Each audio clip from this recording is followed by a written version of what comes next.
Good afternoon, students. Today is Tuesday, 2 March 2021.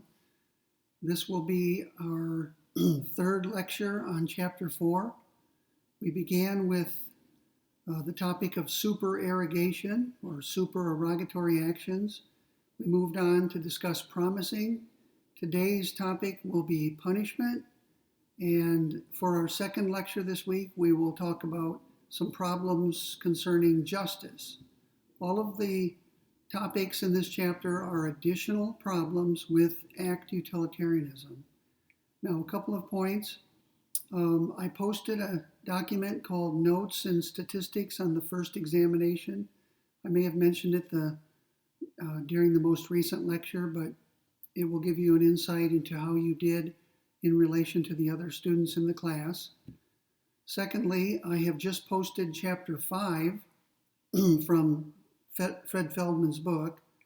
That chapter is entitled Rule Utilitarianism, and we will discuss only the first section of that chapter, the section entitled Primitive Rule Utilitarianism, and we're going to spend 2 days on that.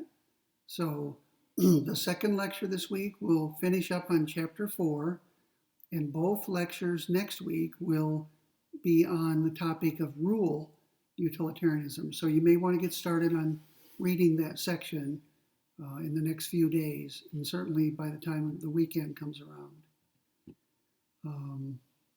And also make sure before you watch my next lecture, make sure you've read the section entitled Problems About Justice. Okay, so let's get started. Today's topic is punishment. I'm going to begin with a short quotation from Fred Feldman on page 55. Sorry, my voice today is a little bit weak. I hope you can hear me all right. Feldman says on page 55, reflection on the question of how punishment is to be justified is a rich source of moral perplexity. And you'll see why as we go along today. But just to give you an idea of where we're going, to a utilitarian, no general claims are made about punishment. A utilitarian is willing to allow for the punishment of the innocent as long as it produces the greatest overall happiness.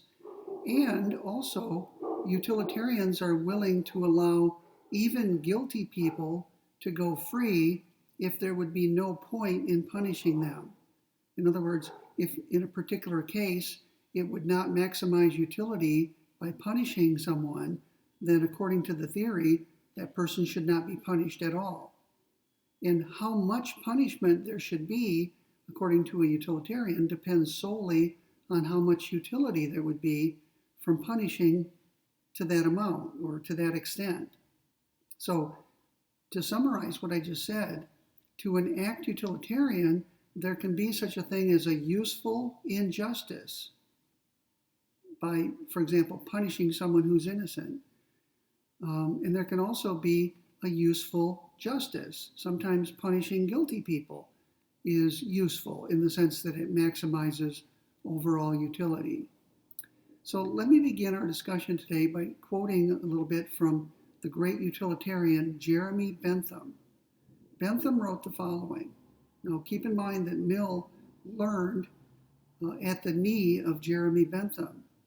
John Stuart Mill was groomed by his father, James Mill, and by Bentham himself to carry on Bentham's work. So this is, in some ways, the originator of the theory known as utilitarianism. Bentham wrote the following in 1781. He said, "The general object which all laws have or ought to have in common is to augment the total happiness of the community, and therefore, in the first place, to exclude, as far as may be, everything that tends to subtract from that happiness. In other words, to exclude mischief." So what Bentham is saying so far is that the whole purpose of law is to promote human happiness and to prevent human unhappiness or misery. Now he's going to apply that thought to the topic of punishment. So listen carefully. But all punishment is mischief. All punishment in itself is evil. Upon the principle of utility, if it ought at all to be admitted, it ought only to be admitted in as far as it promises to exclude some greater evil. Okay, let's talk about that. Bentham is saying very clearly that punishment is evil in itself, and that's because of what it is. Punishment is some sort of harsh treatment. Nobody wants to be punished. And as you'll see in a minute, there are many different kinds of punishment, but all of them deal harshly with the person being punished, either by inflicting pain or putting the person to death or confining the person to a prison or a jail cell. So punishment, according to Bentham, is intrinsically bad. It's evil, and that's because it inflicts pain on people. But if punishment can serve as a means to a greater good, then it might be justified. And Bentham believes that punishment can play that role. For example, suppose that by punishing one person, we send a message to other people not to do what that person did. That's called deterrence. If punishment deters other people, then it can be justified. Why? Because even though it's inflicting pain and suffering on somebody, that amount of pain and suffering can be vastly exceeded by the amount of good that the punishment does in the form of preventing future crime. So deterrence is one way a utilitarian can justify punishment. There are other ways as well, which I'll talk about in a few minutes. So I went all the way back to Bentham to show you that Bentham believed two things. First of all, punishment is evil in and of itself. Secondly, that even though it's evil, it can be justified. It can be justified because it's a means to a greater good, the prevention of additional harm to people.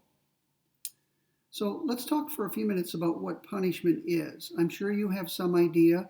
You can think of cases where people have been punished or could be punished. So let's try to get a nice definition that we can work with, one that's fairly clear and sharp, but accurate.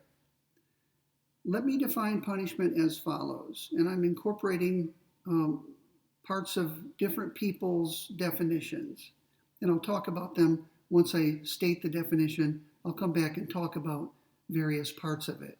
So you ready? Punishment is the deliberate, not merely intentional, infliction of harm or denial of benefit otherwise due by an authority, and that authority can be of many different types. It can be a civil authority, it can be a parental authority, it can be military authority, it can be ecclesiastical or religious authority, and it can be pedagogical, which has to do with teaching. It can be the authority of a teacher. So punishment is either the infliction of harm or the denial of a benefit that is otherwise due by an authority for a supposed offense. Period. Okay, there's a lot packed in there, so let me go back and talk about some of the various parts. First of all, punishment is deliberate. It's not just an intentional act, because intentional acts can be done on the spur of the moment.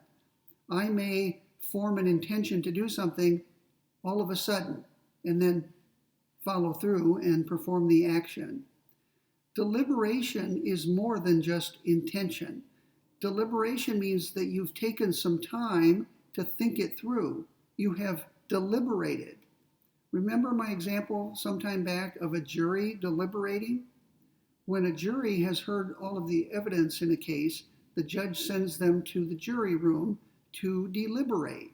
That's called the jury deliberation. And the members of the jury will discuss among themselves the evidence that they have heard introduced in court. They will discuss the law that has been read to them by the judge. They will apply the law to the evidence, and eventually they will render a verdict. They will try to agree on a verdict. And when they're ready, they will leave the jury room, come back into court, and announce their verdict to the court. So deliberation is a process. It takes time. Sometimes it takes a lot of time. Some juries have deliberated for many days, in fact, even weeks, because the case was so difficult and so complicated. So my point is that punishment is deliberate. It's thought through over a period of time. Society thinks through how it will deal with lawbreakers. And the authorities who end up meting out the punishment think it through as well. It's not just some spur of the moment intentional act. Okay, so the first thing about punishment is it's deliberate. It's a result of a policy, of a thoughtful process. Secondly, all punishment involves either the infliction of harm of some sort or the denial of a benefit that would otherwise be due or would otherwise exist.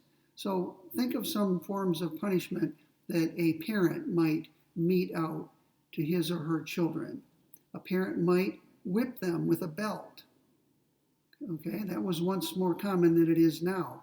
In fact, when I was a boy, I remember over at one of my aunts and uncles' houses, my cousins had gotten into trouble, and my aunt warned them, said, "You're going to get a whipping when your dad comes home from work." And when my uncle came home, I vividly remember my aunt spoke to him briefly. He appeared in the doorway of where we were playing, and he started to take his belt off. He was going to whip his sons. Not me, I hope, since I was just visiting. But he was going to give them a whipping. And they cried out, "Please, Dad, don't. We'll never do it again." So I vividly remember a time in which spanking was common.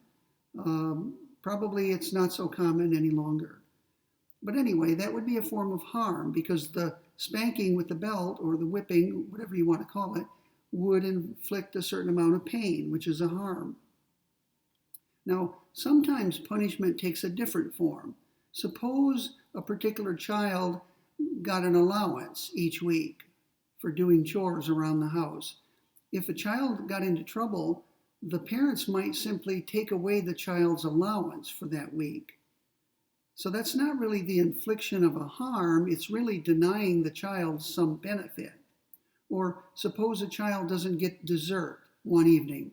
The child is given a meal, but denied dessert. And suppose the child likes to have a piece of cake or pie or a cookie after dinner.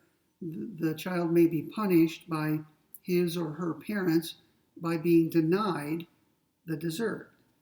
Okay, so punishment can either involve the infliction of a harm or the denial of a benefit that would otherwise exist or that would otherwise be due. Now, I mentioned earlier that punishment must be done by an authority figure. If two people meet on the street and one of them punches the other one, that would not be punishment. It wouldn't be punishment even if the punch was for something that the first person had done. And the reason for that is that the other citizen, the one who did the punching, has no authority over the other citizen, the one who was punched. Punishment involves an authority relationship. It's hierarchical. Someone is above the other one. The one doing the punishment is up here, and the one being punished is down below. Okay, that's what I mean by authority. Someone is rightfully in a position to mete out harm or deny a benefit. And those authorities could vary. I mentioned some possibilities. It could be civil authorities, right? A court of law, a duly impaneled judge in a court of law. Okay, that's called civil authority. And that's probably the most familiar kind of punishment. But parents have authority to punish their children, whether it's through whipping with a belt or grounding the child or something else. In the military, as you know, there is punishment. People who violate orders or commands are punished for it in accordance with military rules or military law. In churches, parishioners are punished by their religious officials who are authorities over them within the church. And even teachers at various levels have the authority to punish their pupils. Usually it's in elementary or grade school, sometimes junior high, maybe even in high school. Not so much in college. I don't recall in my 32 years of teaching at UTA that I've punished anybody. Right? Students do things that make me unhappy or that I'm disappointed in or upset with, but I don't punish them for it. So punishment in a school setting is typically for younger kids who get out of control, who act up and so forth. I remember in 7th grade, our math teacher, Mr. Malik, had a big paddle on his wall. And it was about as long as a baseball bat, but it was flat. Unlike a baseball bat, it was flat. And there were holes drilled into it. I think the holes were so that when he swung the paddle, the air would flow through the holes and he could get a quicker swing. And yes, I do remember him using that paddle in the classroom. A particular student named Gordon got into trouble. He acted up a lot. And I remember Mr. Malik calling him to the front of the class. He said, "Gordon, bend over." And Gordon did so. And Mr. Malik warmed up a few times, believe it or not. And then finally he swung the paddle. He hit Gordon on the rear end. And I remember Gordon went flying forward when the paddle struck him. So this is Michigan in about 1970 in 7th grade. A teacher was punishing a student who was breaking the classroom rules. So punishment can exist in different settings, civil settings, parental settings or households. It can exist in the military, in churches, and in schools. Now, we're going to focus on civil punishment from now on, but I don't want you to think that punishment is necessarily civil in nature. It can apply in different settings. And finally, the final part of the definition is for a supposed offense. Now, the word supposed is important because we know that sometimes miscarriages of justice occur. Sometimes people are punished because they are believed to have committed a crime when in fact they did not commit the crime. Right? It's an error. It's a mistake. It's a travesty of justice when innocent people are punished. But we know it happens. So what we want in our definition is that it's still punishment if you are harmed by the authorities for a supposed offense. It's one that they believe to have occurred and they believe that you have committed it. Okay, so this definition leaves open the possibility of wrongful punishment.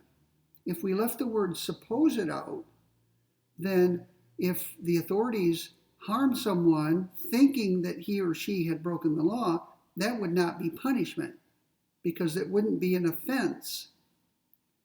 So if we put the word supposed in there, now we have two possibilities.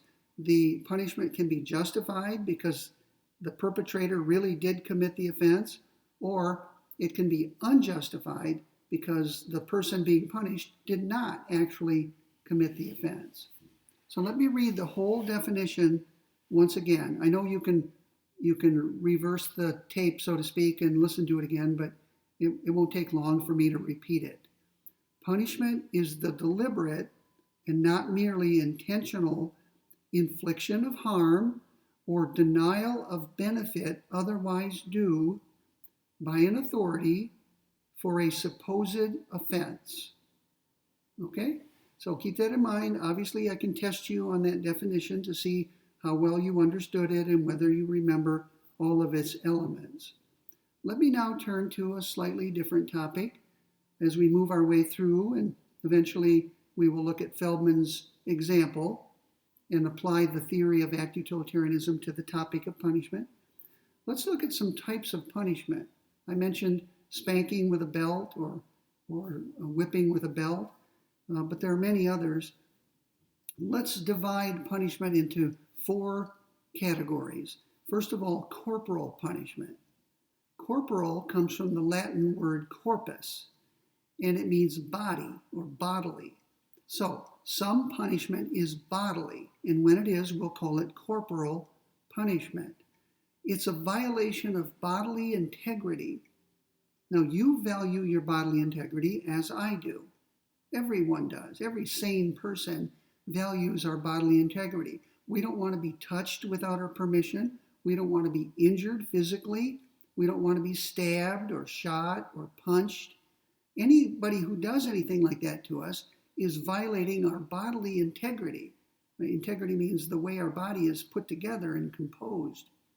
Right? My body stops right here. You see this? This is where my body stops and the rest of the world begins. So my body constitutes an entity unto itself. And that entity has integrity to it. And when other people touch me without my permission, they are violating my space, my bodily integrity. Now, corporal punishment is of many types. Some corporal punishment is capital. You've heard of capital punishment. Capital just means at the head. And that means it's the worst kind of corporal punishment. It's at the top of the list, if you will, at the head of the list. When a person is capitally punished, obviously that's a form of corporal punishment. Because in order to be put to death, something must be done to your body, either electrocution or poisoning or death by gunshot or hanging or lethal injection. There are different ways to put someone to death. So all of them are called capital punishment. All of them operate on the body. So I would put it like this. All capital punishment is corporal punishment. But it doesn't go the other way, does it? Not all corporal punishment is capital punishment. So some corporal punishment violates bodily integrity, but it does not end up in the death of the person being punished. So that would include things like whipping and caning and dunking. Dunking is a punishment that was used in the colonial period of this country. People were put into a chair near a pond or a body of water, and the people at the other end would push down on a lever to lift you out of the water. Then they would let up, and you would be confined to this chair. You would go under the water for a while, and then they would push down on it to bring you up. And of course, this could be terrifying. As you can imagine, the people who are being dunked might think they're drowning. Maybe some of them did drown. But that's corporal punishment, right? Because they're doing something to your body. Also being put into those stocks. Have you seen those images in colonial literature where someone is made to stand with his or her head and hands through a wooden device, and they may have to stay there all day as townspeople see them and know that they're being punished for something? That's a form of corporal punishment as well, because something is being done to your body. So corporal punishment is the first type of punishment that we want to distinguish. It has capital and non-capital types or variants. Second, there is what's called imprisonment or confinement. People value their liberty. I know I value my liberty. Liberty is the freedom to come and go and do as you please without constraint. So think of freedom as the absence of constraint. Liberty and freedom mean roughly the same thing.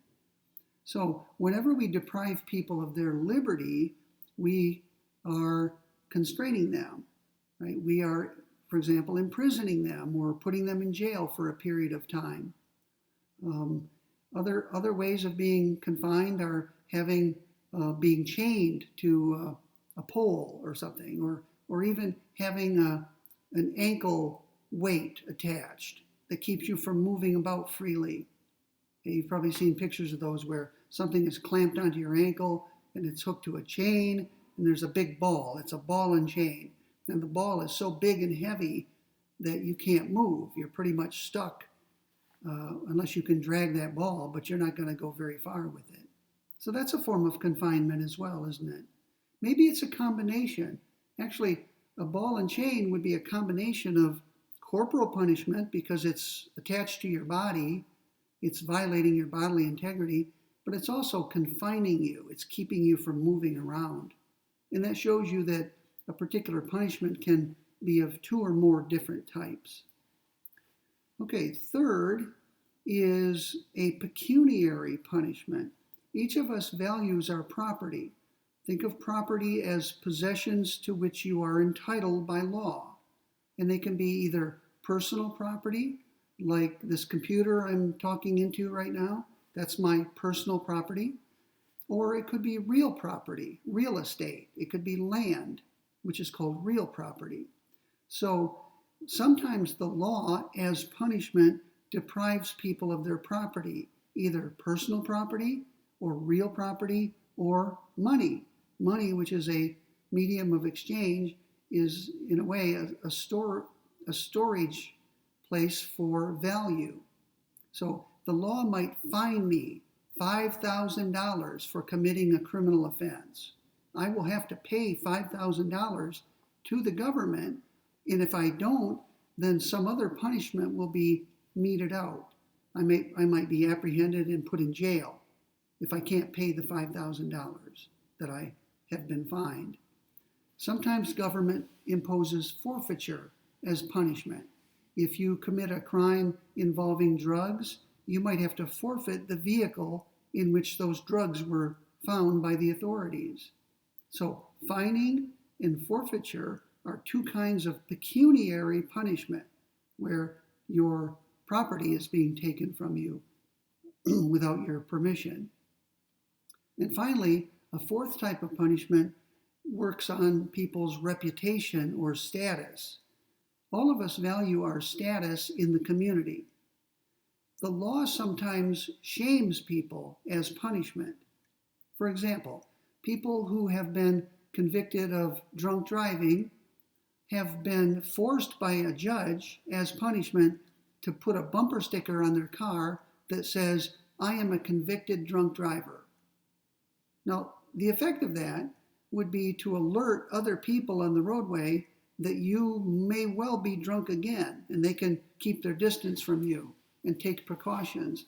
But I think the main purpose of a punishment like that is to shame people. That would be a shameful thing to have to drive around with that bumper sticker on your car, letting everybody know what you have been convicted of. Other shaming punishments involve sex offenders having to put signs in their yards saying, "I'm a convicted sex offender," for example, so that everyone who drives by that house will see that, and everyone will know that you committed that crime. So judges are sometimes creative in the punishments that they mete out. By the way, when I say mete out, I mean M-E-T-E. That's the correct word, the correct spelling, not M-E-E-T. So meting out punishment is the proper way to put it. M-E-T-E or M-E-T-I-N-G, meeting. So the next question we should take up is, why must punishment be justified? Why try to justify it at all? And I think the answer by now should be clear to you. Punishment must be justified because it's harsh treatment. By definition, punishment harms people. It sets back their interest in bodily integrity, liberty, property, and reputation. And by the way, I mentioned earlier the dunking stool and the stock. Those were corporal punishments, but the purpose of them was also to shame people. By doing these things in public, the idea was to impose shame on them and to reduce their status in the community. Okay? So punishment must be justified because it's evil. All right? Now, there are two main theories of the justification of punishment. Two main theories about what it is that justifies punishment. The first one is your old friend, utilitarianism. Utilitarians justify punishment on the basis of its good consequences. So a utilitarian will always ask, will punishing this individual produce any good? And if the answer is yes, the question will be, how much good would be produced by punishing? How much deterrence will we get out of punishing this person? And if we get enough deterrence, we might judge that the punishment itself is justified. It produces more good than bad. In fact, punishing someone may produce a higher net balance of happiness than not punishing someone. And if that's the case, then the utilitarian would say, by all means, punish. But what if it came out otherwise? What if, when we examined the alternatives, we concluded that punishing a particular person would do no good or would do insufficient good to justify the pain that we're inflicting? In that case, the utilitarian would say it would be wrong to punish that person. So punishment to a utilitarian, whether punishment is justified, always depends on how much good it will do compared to not punishing. And that means that there are cases where a utilitarian will punish someone who is not even guilty. What if punishing someone who is thought to be guilty by the citizens, but not in fact guilty, will produce a great deal of happiness?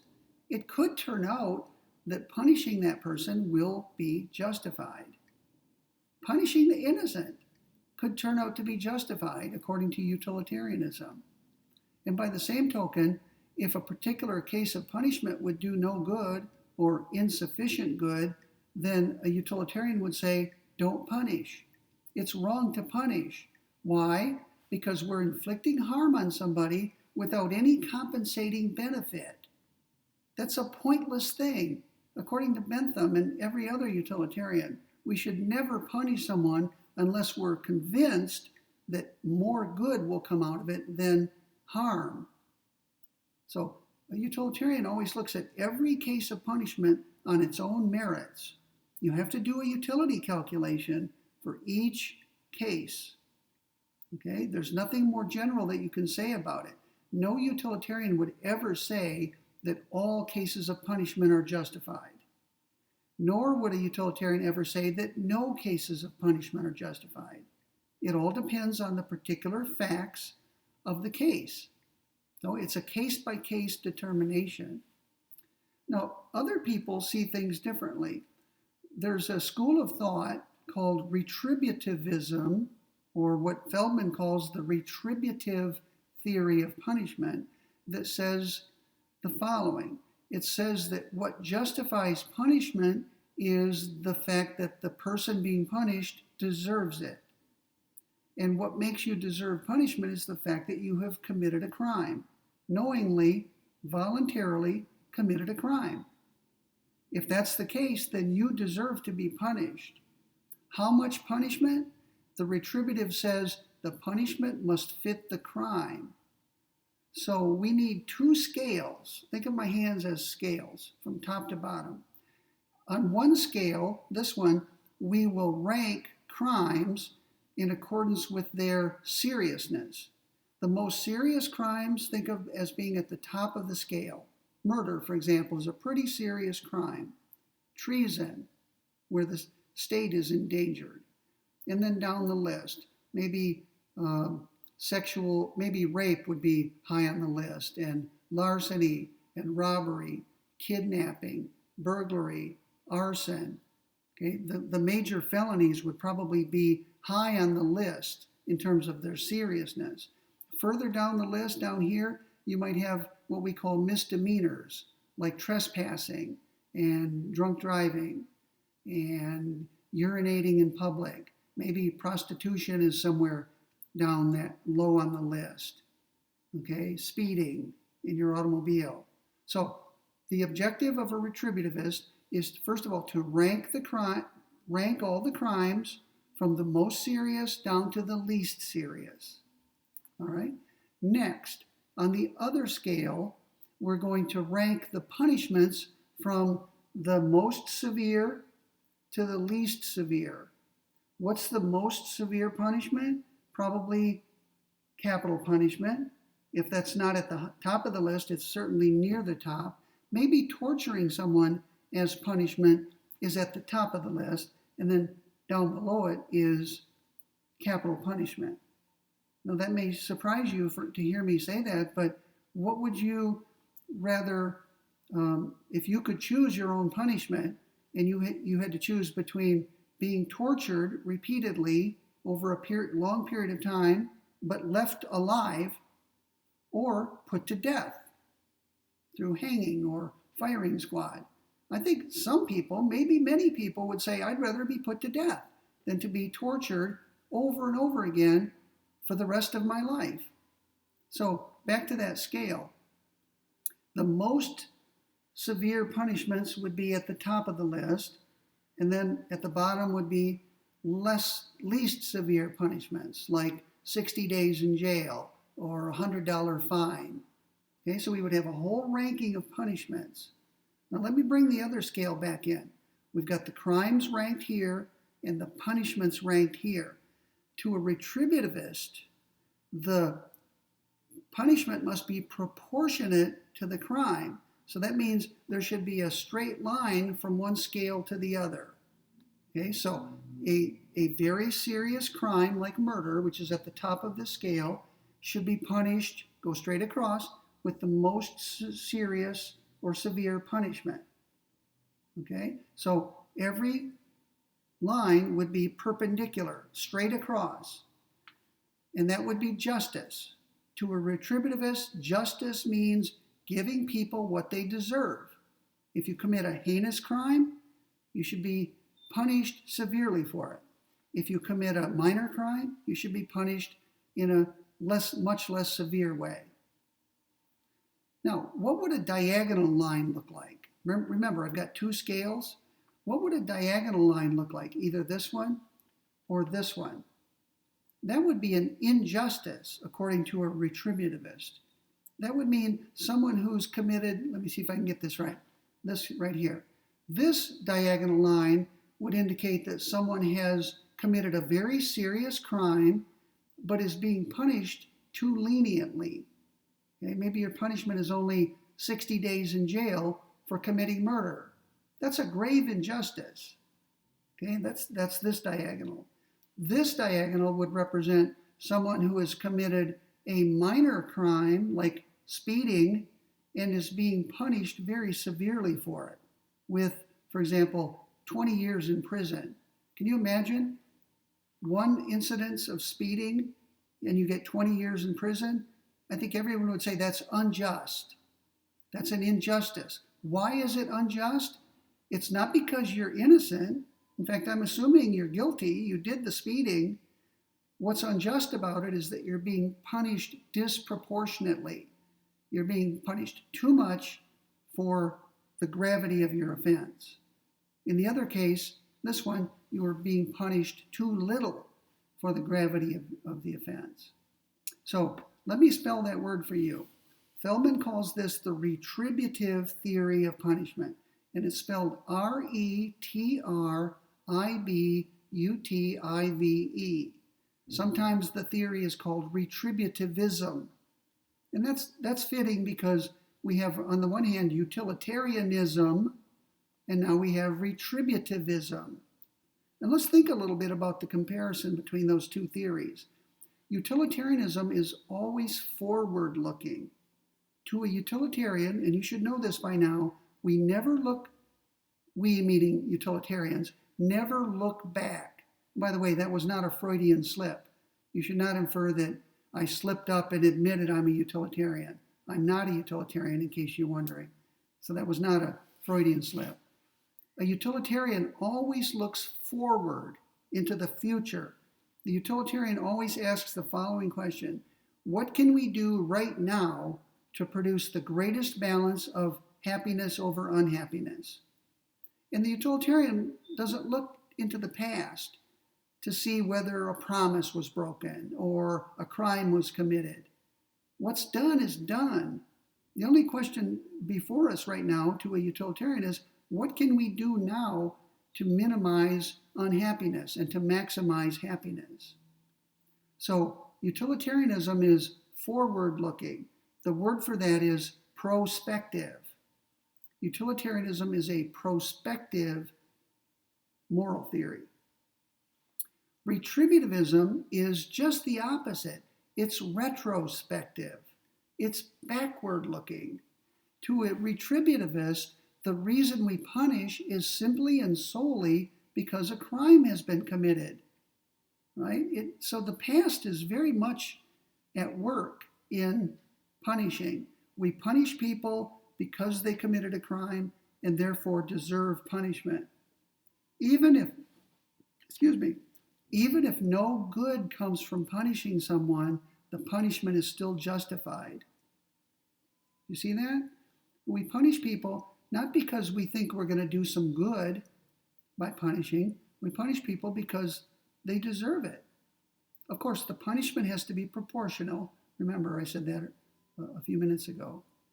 So, two different theories of punishment. Both are discussed by Feldman. Now, let me say a few more words about how the utilitarian, let me say a few words about how the utilitarian justifies punishment. What are the possible good effects of punishing somebody? Well, we've already looked at deterrence, but actually deterrence has two varieties. We can deter the person who's being punished, first of all. Let's call that specific deterrence, because it's specific to the person in question who's being punished. And secondly, there's general deterrence. And that occurs when we deter other people besides the person being punished. So let's think about this for a moment. Sorry, you can probably hear my dogs barking outside. Okay, specific deterrence. Suppose I'm being punished by the authorities. One good thing that may come of that is it teaches me a lesson. I may have been thoughtless. At the time I committed the crime, I may not have been thinking it through. I was just thoughtless, careless, inattentive. But now that I'm being punished, I will be deterred once I'm released from custody, once I've paid my dues. I will think things through more carefully.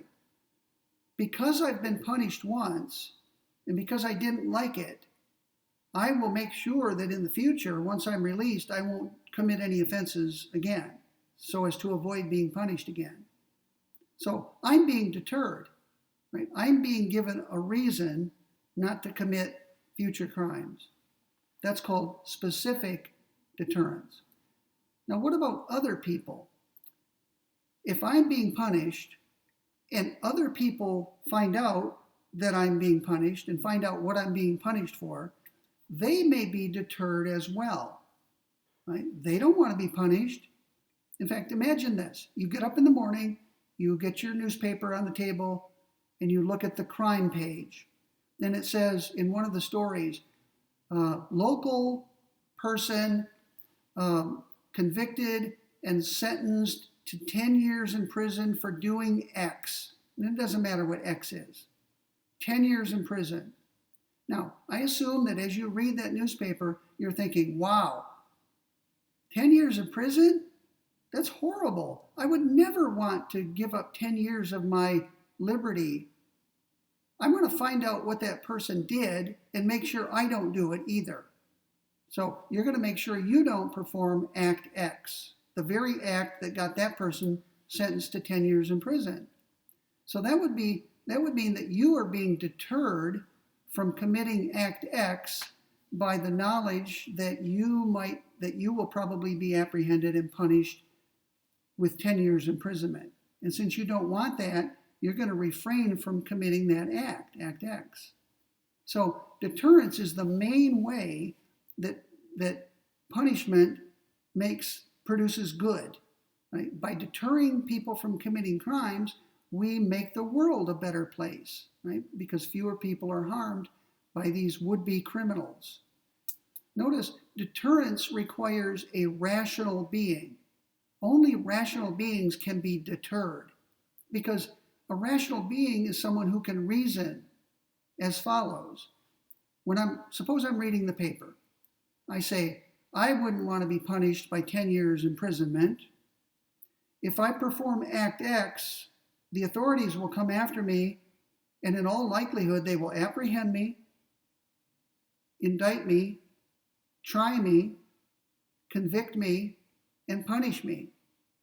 So, my reasoning is, I don't want to be punished with 10 years in prison. If I commit Act X, I'll probably get 10 years in prison. Therefore, I'm going to decide not to commit Act X, or I'm going to take steps to ensure that I don't commit that act. Okay? I have reasoned my way into a decision not to perform a particular act. So only rational beings can be deterred. Logically, I'm making a logical point about the concept of deterrence. Only rational beings like you and me can be deterred. No animal can be deterred. Animals are not capable of reasoning. Animals can be trained, yes. They can be conditioned, yes, but they can't be deterred. Why can't they be deterred? Because deterrence requires practical reasoning skills, and they don't have that. Can you imagine an animal saying, reasoning, I better not chew the furniture, because if I do, I'll probably get punished, and I don't want to be punished, therefore I better not chew the furniture. Okay? A dog can be trained not to chew the furniture, but a dog can't reason into a decision not to chew the furniture. All right, so only rational beings can be deterred, and since animals are not rational, they can't be deterred. That's compatible with them being trained or conditioned to leave the furniture alone. Okay, that's the first way to prevent crime according to a utilitarian, deterrence. And remember, it has general and specific versions. The second way, and this is mentioned by Feldman, the second way to prevent crime through punishment is to rehabilitate people or reform people. Have you ever heard the term reformatory? It's the old-fashioned term for a detention facility where typically juveniles were kept. They weren't put in prisons with hardened criminals. They were sent to a reformatory. The hope was that while they were there, they would be reformed. They would be manipulated by the authorities there so that when they were released from the reformatory, they would no longer have a desire to act up or commit crimes. Right? And the reform could take many shapes. They could be taught useful skills. In fact, this is done in prisons. People in prisons are often taught valuable skills while they're in prison so that when they're released, they can have a respectable, law-abiding job and they won't have to resort to crime. So one thing that's done in prisons is to teach people valuable skills. Also, some crimes are committed by people who are addicted to various substances. So it won't surprise you that in prison, people are given treatment for any chemical dependencies that they may have, including alcoholism. And the hope is that if we can get people cleaned out while they're in prison, so they're no longer dependent on various drugs, when they're released, they will be able to hold a job and have a family and become a respectable citizen. All right, so that's part of the rehabilitation process. Valuable skills, drug treatment for drug addiction, also any kind of mental illness that a person may have gets treatment while incarcerated. The whole idea is to reshape you. When you come into prison, you have a lot of problems, emotional, mental, problems of controlling your emotions and your passions. While you're in the custody or in the clutches of the authorities, they will do various things to you as though you were putty in their hands. They're trying to rebuild you. That's what rehabilitate means, rebuild.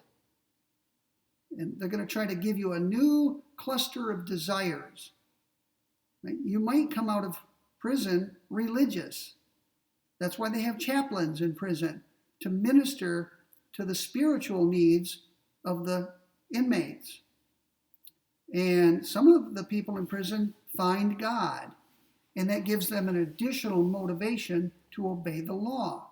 They fear not only civil authority, but they fear God. They fear God's wrath. And so lots of things can be done to people when they're in the clutches of the authorities to rebuild them, to reform them, to rehabilitate them. And if that works, to the extent that that works, we get less crime. And to a utilitarian, that's the goal, crime prevention. Okay, we've talked about deterrence, and now we've talked about rehabilitation. Feldman mentions both of those. Here's a third one that Feldman doesn't mention. I'm not sure why. I think it's just as important as the other two. It's called incapacitation. Incapacitation. It means take someone's capacity away.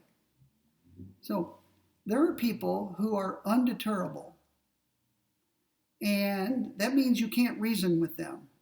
No amount of threatening them with punishment will deter them. For whatever reason, they're just not deterrable. What we can do in such a case is take them out of commission. We can simply deprive them of the ability or the capacity or the opportunity to commit further crimes. So one function of imprisonment is to take people out of society so that they cannot get to other people and harm them by robbing them, raping, murdering. The problem with incapacitation is that while you may be incapacitated from harming other people in society, you may not be incapacitated from harming other people inside the walls of the prison. Now, who might be harmed inside a prison? Lots of people. There are people who work in the prison every day. Cooks, people who cook and clean. There are wardens who are there to keep the peace and to provide security and order. There are visitors to the prison who could be in danger from a prisoner. There are, who else? Wardens, visitors, the people who are employed in the prison. Oh, other prisoners. Prisoners attack each other sometimes. So prisoners themselves are not safe and secure while in prison. So if we truly wanted to incapacitate someone, we would put that person in solitary confinement. And that's why we have solitary confinement. There are people who cannot live or be among others because they pose a danger to them. They're uncontrollable. Now, what's the ultimate form of incapacitation? It's death. When someone is hanged, he or she is forever incapacitated. That person will no longer do any harm. There's a joke I like to tell at this point. There was a comedian named W.C. Fields long ago. He did black and white movies. And in one of his movies, I don't know which one, or I don't recall which one, he was about to be hanged. And the executioner asked him, "Do you have any final words?" And he said, "Yes, I do." And the executioner said, "Well, get on with it." And he said, "This will certainly be a lesson to me." And that's funny, of course, because he's about to be put to death, and there's no lesson to be learned. Right? Death is the ultimate form of incapacitation. It's not a form of rehabilitation, right, where you could learn a lesson from being punished. Okay, now Feldman mentions a fourth purpose of punishment to a utilitarian. He calls it vengeance. He's talking about people deriving satisfaction from the knowledge that others are getting what they deserve, are being punished and getting what they deserve. And that satisfaction or happiness must be counted. To a utilitarian, remember, even Hitler's happiness counts. Even the happiness of a sadist counts. Even the happiness of a masochist must be counted. So, if people in the community derive pleasure from the mere knowledge that others are being punished, their happiness must be put on the scale. It must be taken into account. Feldman, however, says that vengeance, or the pleasure derived from vengeance, may be of a low quality. Now, that wouldn't have no effect on Bentham at all, would it? You know that Bentham was a quantitative utilitarian. All Bentham cared about is the amount or quantity of pleasure. It was John Stuart Mill who came later who introduced or injected this new consideration called quality, which is why Mill is called a qualitative utilitarian. So what Feldman is saying is utilitarians like Mill can discount the pleasures of vengeance on the ground that they're low quality. The pleasures of vengeance are like the pleasures of drinking with your rowdy friends in the pub and banging your glass on the table. Remember that example we gave? Thumping your mug on the table with your rowdy, drunken friends. Yes, you're experiencing pleasure, but Mill would say, surely, that's low quality pleasure. And maybe the pleasure we derive from seeing other people get what they deserve is low quality pleasure. So it won't end up counting for that much. But it'll count for something. It should be taken into account, low quality though it may be. Okay, there's an example given by Feldman on page 57. I'm just going to give you the gist of it. I call it the deranged killer case. Here we have a case where the authorities realize at some point that if they frame and punish an innocent person, they will end up maximizing overall happiness. And the objection goes like this. This is from page 58. I'm going to read verbatim from Feldman. If U7 is true, then the chief, meaning the police chief, is morally obligated to authorize the frame-up. Second premise, the chief is not morally obligated to authorize the frame-up. Therefore, 3, U7 is not true. So it's a standard modus tollens argument. It's designed to show that U sub 7 is false or otherwise unacceptable. And once again, by now you know the utilitarian can respond in either of two ways. The utilitarian can grab the bull by the horn and reject the first premise, or the utilitarian can bite the bullet and reject the second premise. So let me just talk a little bit about those two strategies. Number one, if a utilitarian grabbed the bull by the horn, what he or she must show is that the theory correctly understood and correctly applied to the facts does not have the result that the chief is morally obligated to authorize the frame-up. Maybe there's been some bad consequence of the frame-up that's been ignored. And of course, all the consequences must be taken into account according to utilitarianism. So a utilitarian might try that strategy, right? Try to examine the facts of this case and to show that actually the consequences of framing this innocent person would not maximize overall utility. If you adopt that strategy, you're grabbing the bull by the horn. And I won't say anything more about whether it's likely to succeed, but that's one thing the utilitarian can try.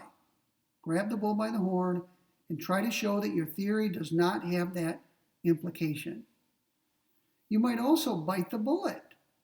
Some utilitarians like to bite bullets. What that means is whenever their theory implies something that is counterintuitive or that's painful to accept, they accept the theory and accept the implication anyway. They put up with the pain, right? That's why we call it biting the bullet.